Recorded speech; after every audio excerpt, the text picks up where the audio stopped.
Right. Thanks for coming back. It's always a good thing to see you back. So now the theme of covenant is also another theological theme that is important in these chapters. And clearly, many of you had important questions about it. The texts that come to mind that deal with the institution of covenants appear in Genesis 15, which is, according to the documentary hypothesis, is an Elohist text. And according to more recent kind of studies, is post-priestly kind of text that tries to connect the ancestral narratives with the Exodus. And chapter 17 is a priestly text because of its emphasis and interest. So what is a covenant? A covenant is a formal relation between God and a human agent. Here in this case is Abraham and Abraham's descendants. In this relationship, both God and the human party commit to one another.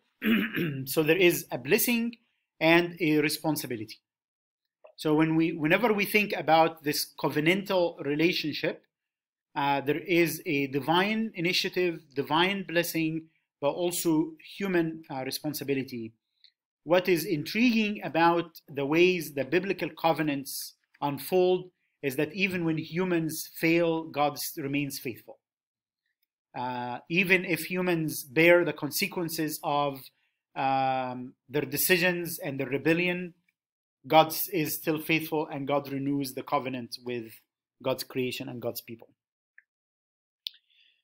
The covenants sometimes include rituals, sacrifices sometimes. So Abraham had, in chapter 15, he had to slaughter animals.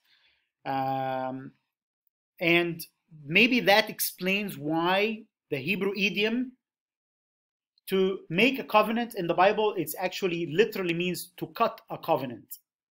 The Hebrew verb karat is used to make a covenant, maybe because in chapter 15 there were, creatures slaughtered. There's eating involved. We see that clearly in the relationship between Esau and Abimelech of the Philistines, where they make a covenant of peace and they eat as part of that ritual.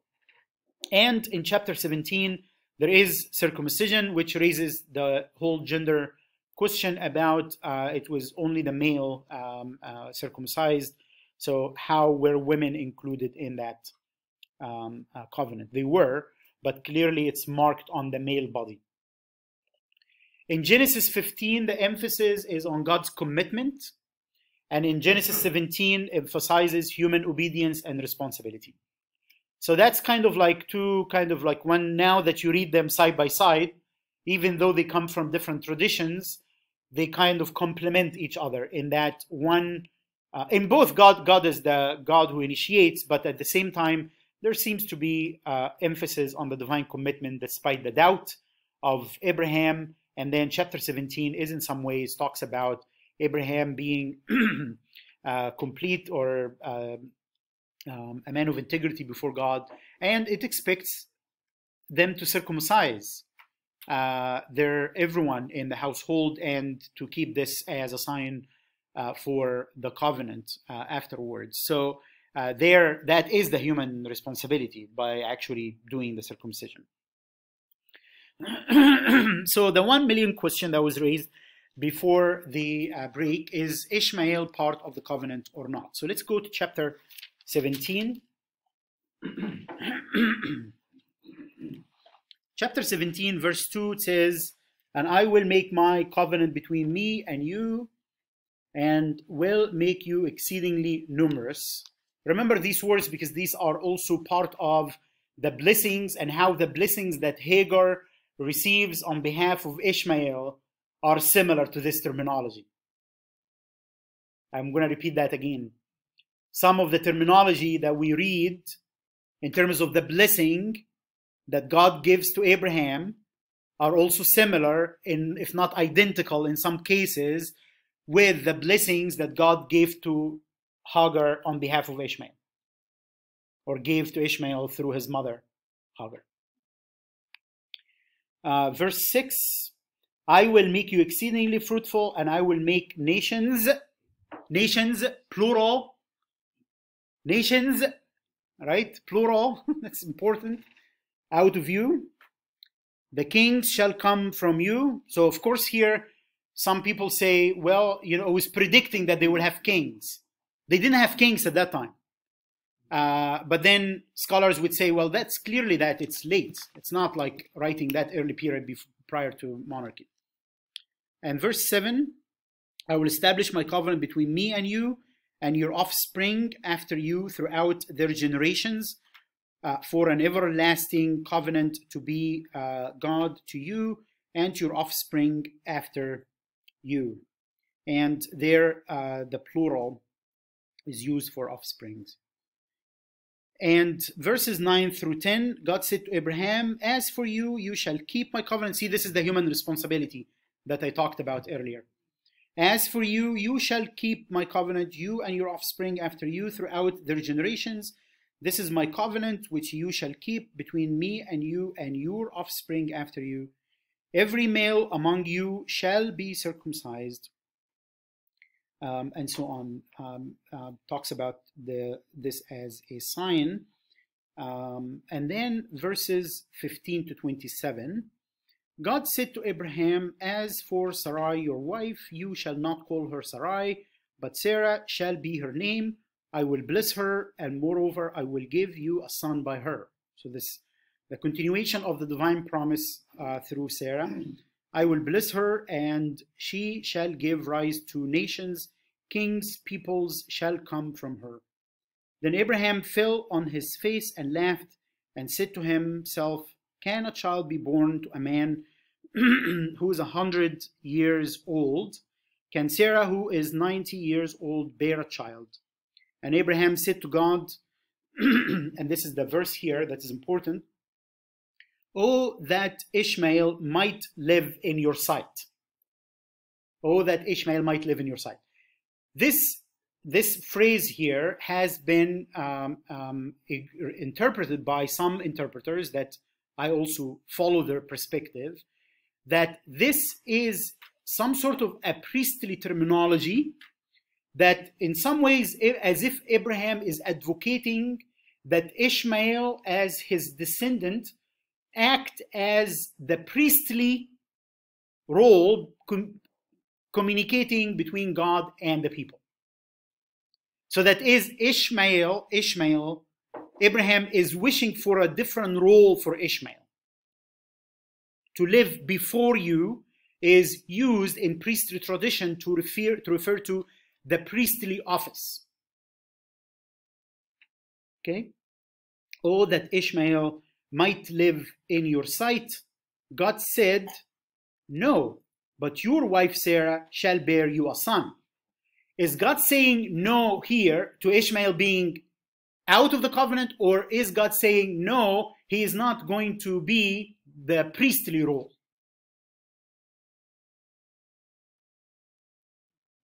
It's the priestly role. Why? Because if you continue to read, verse 23, it's quite clear. Like, there's no doubt about it. Then Abraham took his son Ishmael and all the slaves born in his house, or bought with his money every male among the men of Abraham's house, and he did what? Circumcised the flesh of their foreskin that very day, as God said to him. Which, if you go back to the verses that I read in verses 9 and 10, this is the sign of my covenant. So Ishmael is clearly part of the covenant in my reading of this. And continue to read. It repeats it 3 times in case you missed it once. He was circumcised and keeps on repeating 3 times in the remaining verses. And so are the slaves, the foreigners even. So in some ways here you have some sort of attention on Abraham has these 2 kids. What do we do with them? You read chapter 16 where Ishmael, his mother, fled, and then they came back, and now he's in the household. They will still be cast away in chapter 21. But even in chapter 21, if you read the story closely, it says that God was with the boy in the wilderness. So think about it as God in a messy situation where there is conflict in the family, and God is trying to get the best scenario out of it. If it was full rejection of Ishmael, why would God be with him in the wilderness? I mean, let alone the things that in the next slide about the blessing that I will come to. So this is why this proposal, this interpretation is attractive, is because it actually makes sense of why God says no, but yet Abraham circumcises Ishmael. So he is in some ways part of the covenant, but he is not the priestly line. The priestly line is through Isaac, but that does not get him out of the covenant. So two voices, because I want to create some time for the Joseph story at the end. Yeah. The circumcision makes Ishmael part of the covenant. Yes. So what about the slavery? So they are part of the covenant. It's an inclusive covenant, if you wish, that is including people aside and outside of the genealogy of Abraham, that he did not. They are in his household. He's responsible for them in some ways. When you continue to read in, and we'll come to this text in Isaiah chapter 56, there is a whole question about the Nukhri, the foreigners, those who do not genealogically or ethnically belong to the people of Israel. What do you do with them? God says they will inherit in my mountain. And if they keep the Sabbath, they are part of my covenant. So it's a bigger covenant. I think what is really important is that the priestly role is still preserved for Isaac, according to that reading that I follow, and I think it makes sense to me, because he was circumcised, but God says no. So what does this no refer to? So BJ, that was my same question. It's including others aside from this. The two problems here, one is that for those who grew up in a Muslim context, the tension between Muslims and Christians is always framed around Ishmael and Isaac. In Eid al-Adha, the second holy days or festival in the Muslim tradition, where they celebrate the sacrifice and they slaughter a sheep or a goat or whatever, for the Muslim tradition, although the Quran is not even clear actually. The Quran doesn't say Ishmael, but in the Muslim tradition it was Ishmael. So Christians want to kind of like re-emphasize their identity over against Muslims by doing injustice to Ishmael and Hagar. Although in some contexts where Christians are persecuted, Hagar and Ishmael are closer to them in their experience than to Sarah, who actually oppresses Hagar, the Egyptian. I'm going to send you an article I wrote about this from a Christian Egyptian perspective, because Christian Egyptians also have this dilemma. Although Hagar is an Egyptian, but most Christians identify themselves with Sarah and Isaac. So it's the interreligious conflict that shapes the reading. And Paul says this is the old covenant and this is the new covenant, and continues to say Hagar and Ishmael are the old covenant. But when he was doing that, he was actually trying to say or make room for the outsiders so that they would not have to circumcise. Which is an interesting flip, because he's actually using that in order to critique those who came from a Jewish background. It's a very interesting way of trying to make a case.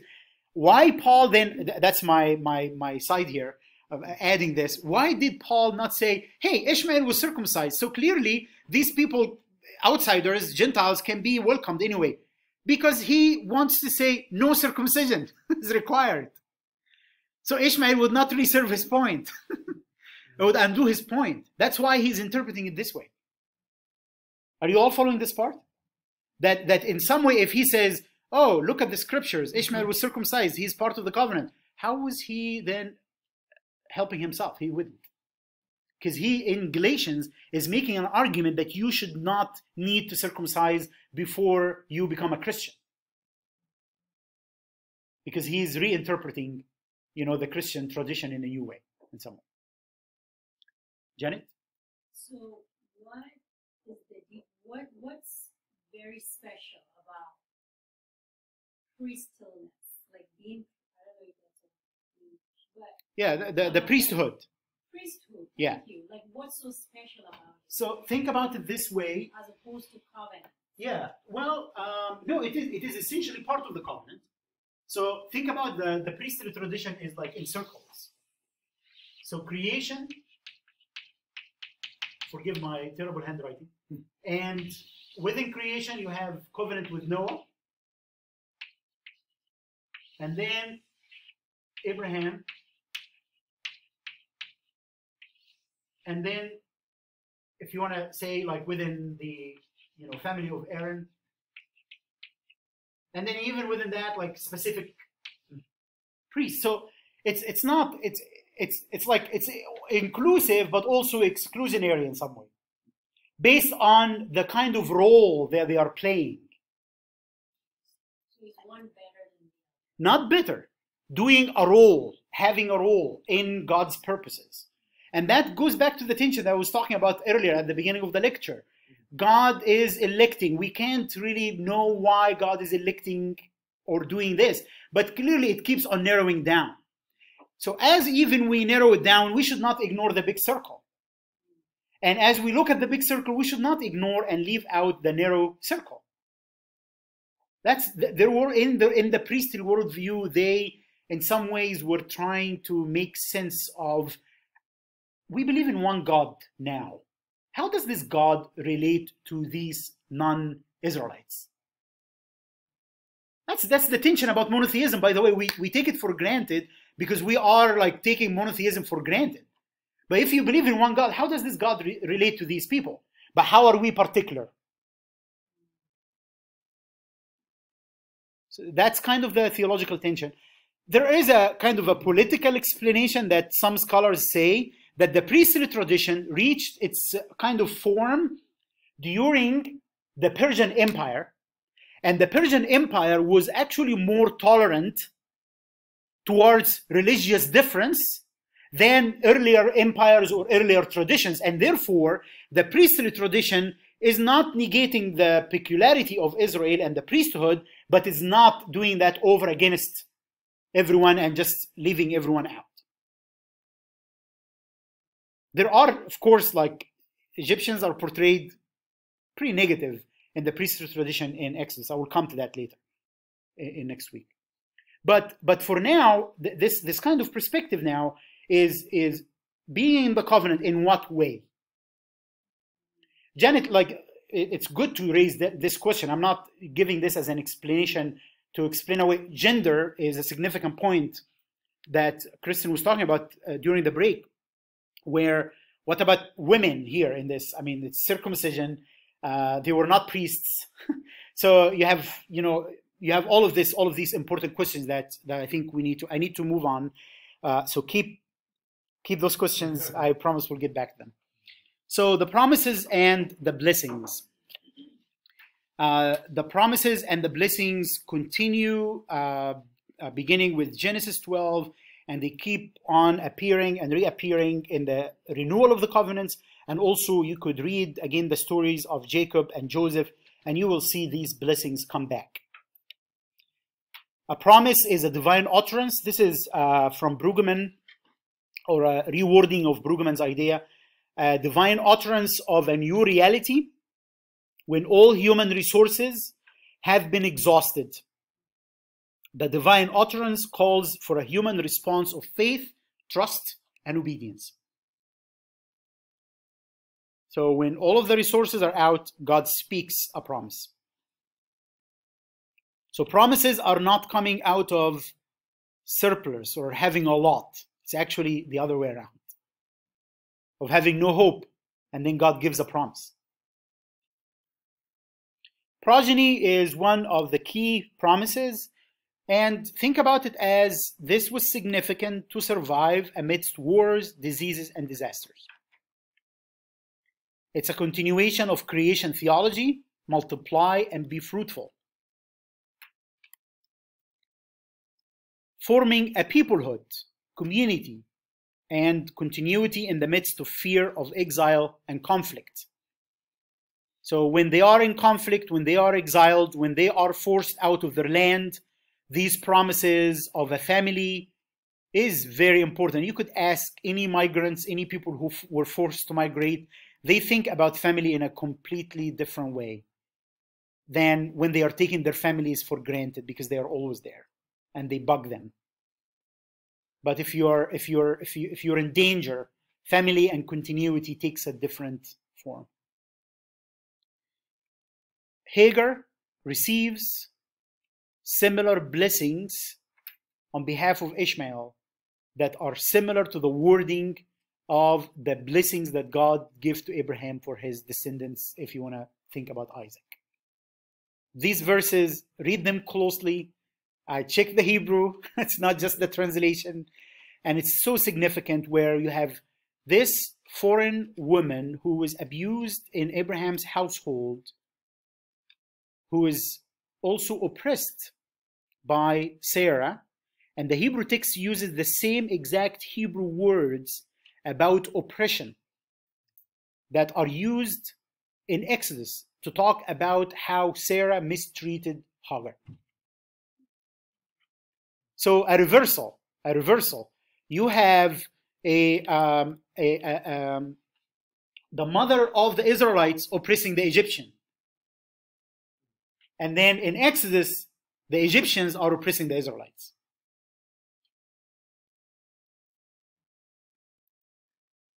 The land gives a sense of belonging. So just pause for a second, put aside any kind of abuse of the text, either in Israeli-Palestinian conflict or the European settlers using the biblical text to conquer Americas. Pause that for a second. It's important, but we'll come to it. But again, these texts were written by people who were exiled from their land, and they were trying to make sense and create a sense of belonging to the land. Even with the conquest narrative, when we come to Joshua, we'll explore that. They were trying to create a sense of belonging to the land. So the promise, when God says, I will give you to this land, they are relying on a divine gift, that they belong to some place that is significant for them. But essentially, this is a very important theological claim in Leviticus 25, 23, Deuteronomy 2, 5, 9, and 19. The land belongs to God. And the Israelites are in some ways tenants. They are sojourners and resident aliens. And even in Deuteronomy 2, God says, I give this land to this people, and I gave this land to this people, and I gave this land to this other people. So you gotta read the promise of the land in this larger context. The boundaries of the land are also different based on these texts that you read. So if it's just one text that just came from one time reflecting one kind of real politics on the ground, then why do we end up with different boundaries for the land? Because they were reflecting different historical contexts. Different empires, different boundaries set by the empires, different, like in some times they were on this very small, tiny place. So God's promise is about this place. And then when they had a larger, land, it was about this place and so on. So it's very flexible. When it comes to these, you could read these verses, you're going to notice that the geography of the land is quite different. Another significant aspect is that the ancestors had a double identity, in the sense that they received the promise, but they realized that they are sojourners and resident aliens. So when the promise turns into an ideology that this is my land, and no one else belongs in it, this community needs to remember that they are aliens and sojourners. But if someone is exiled and an alien and a sojourner, they need a promise to say, you belong here. And that's the double identity that needs to be balanced. You can't just have people always in disorientation and being exiled and being out of the land. They need a sense of belonging at some point. But then if that belonging turns into an exclusionary practice, they need to be reminded that you are sojourners and the land belongs to God. That's an important tension that is quite missed and left out when we talk about that. The interesting thing, Brueggemann gets into it, and Davis as well, is that the promises were always endangered by threats from outsiders and disobedience from the insiders. So when you read the narrative of these promises, pay also attention to how these promises, God promises Abraham to have descendants from Sarah, and then Abraham and Sarah have the idea of abusing Hagar's body. Then they have this idea of going down to Egypt. And Abraham lies about his wife, not trusting God. And Davis gets into this very important idea that sometimes even with Abraham offering his child as sacrifice or near sacrifice of Isaac, it's not just about blind obedience, it's about trust in some ways. So there is that notion of a loss of trust sometimes on the part of the insiders where they doubt God would be faithful. The last theme that I would like to highlight is conflict and reconciliation. God cares about the oppressed and accompanies them even if they are outsiders. This is the text that I refer to when Hagar goes out to the wilderness twice. The angel of the Lord appears to her, promises her blessings. And yeah, that blessing sounds violent, but it actually reflects the life of a nomad. They were living in the desert. So that kind of relationship of a nomad, that's a reflection of the nomadic life. It's not like they're going to be cursed. It's a blessing for a different kind of life, the life of a nomad. But then what is so intriguing to me, which I highlighted earlier, is that although God agrees to the plan of Sarah and Abraham to have Hagar and Ishmael leave, God still goes out with them to the wilderness and gives them a will. It is painful. That does not take away from the pain that Hagar and Ishmael endured. But it also shows how in the messy relationships, God still takes the side of the oppressed and God accompanies them, even if God still has to kind of navigate and work out some boundaries between these different families that God is now entangled with. God was with the boy.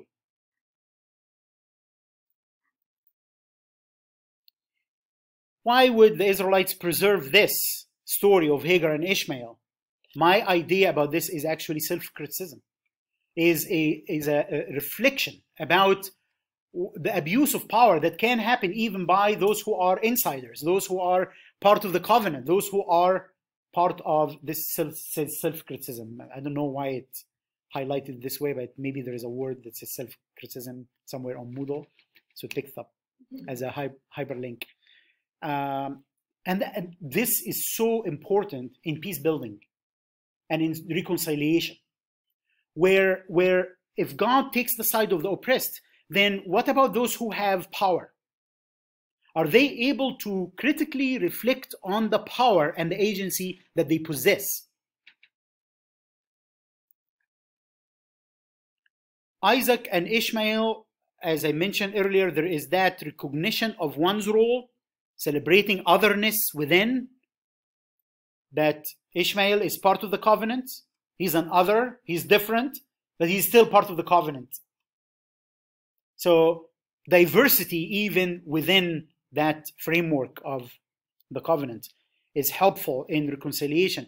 The interesting thing, and I think someone noted it before we started the class, is that Ishmael and Isaac bury their father.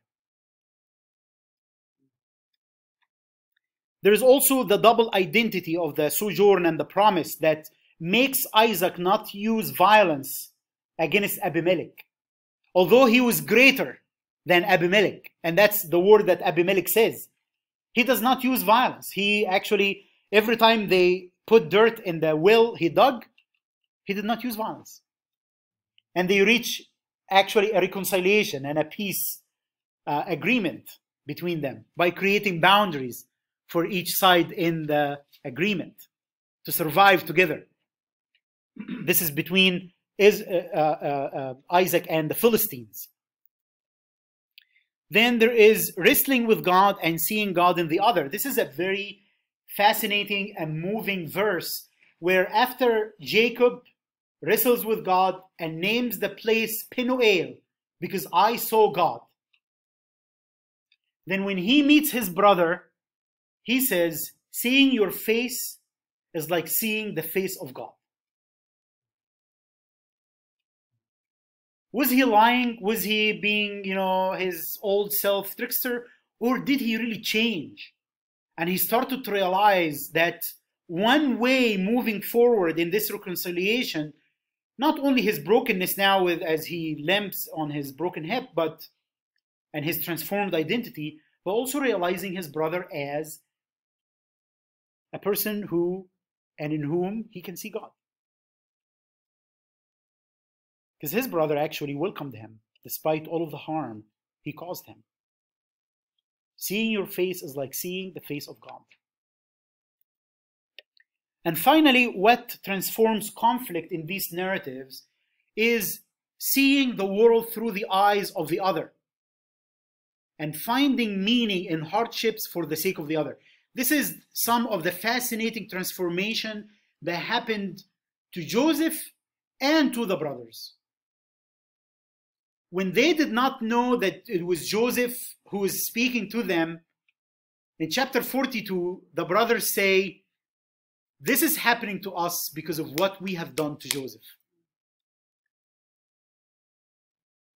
And as you continue to read the narrative, you could see how Judah and Reuben started to see the pain of their father because they started to understand what it means to be at the brink of losing a child.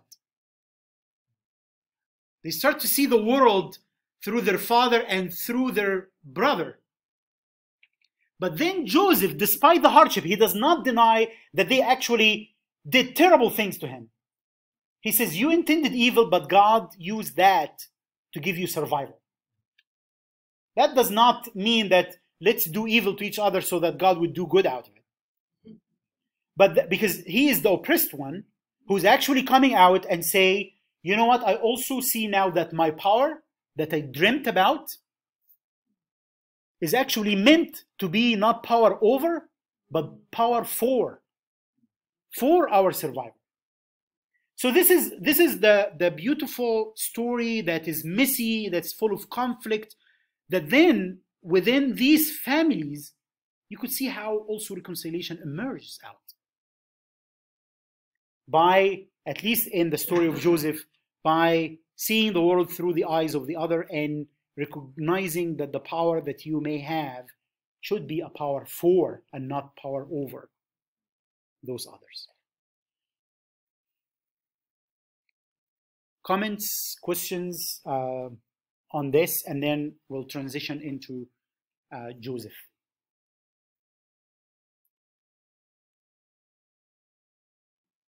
I just had one. When you talk about different roles, I'm sorry. It's okay. You go ahead. You go ahead, BJ. When you talked about different roles, it makes me think of how it is used to talk about the differences between man and woman. They're not that they're not equal, they just have different roles. So women cannot do this or that, not because they're less than, but because of different roles. Is that what I'm saying? Yes, but that's not what the text is about. And if with gender question, I totally acknowledge the issue around gender with circumcision, but now we're talking about two children of Ishmael that one of them is an insider in a particular way, the other is an insider in another way. Difference is not used to create hierarchy. It's just creating a different way of doing that. Does that mean now we could use that talk about men and women's relationship? That's not what the text is saying or what I'm saying. But think about it this way. The relationship interreligiously, and I don't want to take too much long time here, is that sometimes we as Christians, especially if we come from a liberal context, we want to kind of like say we're all the same before God. Well, and then why are you Christian? Why are you Christian then? And then we assume that, then if we talk about difference, that then we create a hierarchy. No. It's about finding difference, celebrating it, and accepting it without losing one's own identity. We will always live with boundaries. We will always live with boundaries, and we cannot fully be inclusive. That's a myth that the liberalism have created in our mind. But the problem has to do with who sets the boundaries and what kind of power play, what kind of power at play. I'm not saying it's good that we exclude and oppress. That's not what I'm saying either. But we will always have boundaries. We will always have difference. It's what do we do with that difference, and how do we make sure that no one uses their power to oppress others. So that's really important. Others? Halo and then Andy. Yeah, just some clarification. You just provide us with a team like covenant promise. Yes. I thought that when we talk about covenant, there is different categories. Like there is a messianic covenant and a covenant for, those are promises about land, prosperity, and victory, and kind of things under covenant. Mm-hmm. But what is, the idea of covenant emphasizing all over the scripture in the New Testament? There is a messianic covenant.